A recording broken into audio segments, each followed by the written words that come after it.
রাষ্ট্রধর্ম ইসলাম, ছুটির দিন শুক্রবার, বলেন আলহামদুলিল্লাহ। মালয়েশিয়ার মতন দেশ, সেখানে কিন্তু শুক্রবার ছুটির দিন না, রবিবার ছুটি।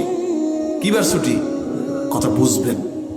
এত বড় মুসলিম দেশ হওয়া সত্ত্বেও বাংলাদেশ, আল্লাহ শুকরিয়া আলহামদুলিল্লাহ, পাকিস্তান আমল থেকে দাদা হুজুর করে বহু চেষ্টা করছে রবিবার ছুটি চেঞ্জ করবে, পারে নাই।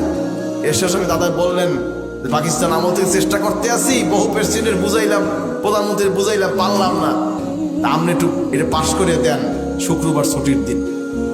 দাদা কথা হুজুর আপনি বলছেন, আমি বলছি হুজুর ব্যবসা বাণিজ্য সমস্যা হয়ে যাবে, বিদেশি মাল রপ্তায় সমস্যা হবে, যেটাই হোক একটু জুমার নামাজ সাথে পড়তে দেবেন। ঠিক আছে, এই তো শুক্রবার ছুটির দিন ঘোষণা হয়ে গেল। এইভাবে করে করে কাজ করছে, যুক্তি দিয়ে বুঝেই কাজ করলে অনেক কিছু সম্ভব। আন্দোলন করে, ঝগড়া করে, বিবাদ করে অনেক কিছু সম্ভব। হ্যাঁ, আন্দোলন লাগলে করবেন, অসুবিধা কি, আমি তো করতে মানা করি না, কিন্তু আউলিয়া কেরামের তরিকা অনুযায়ী কাজ করতে হবে। আল্লাহ পাক আমাদের সকলকে কবুল করে, আমিন।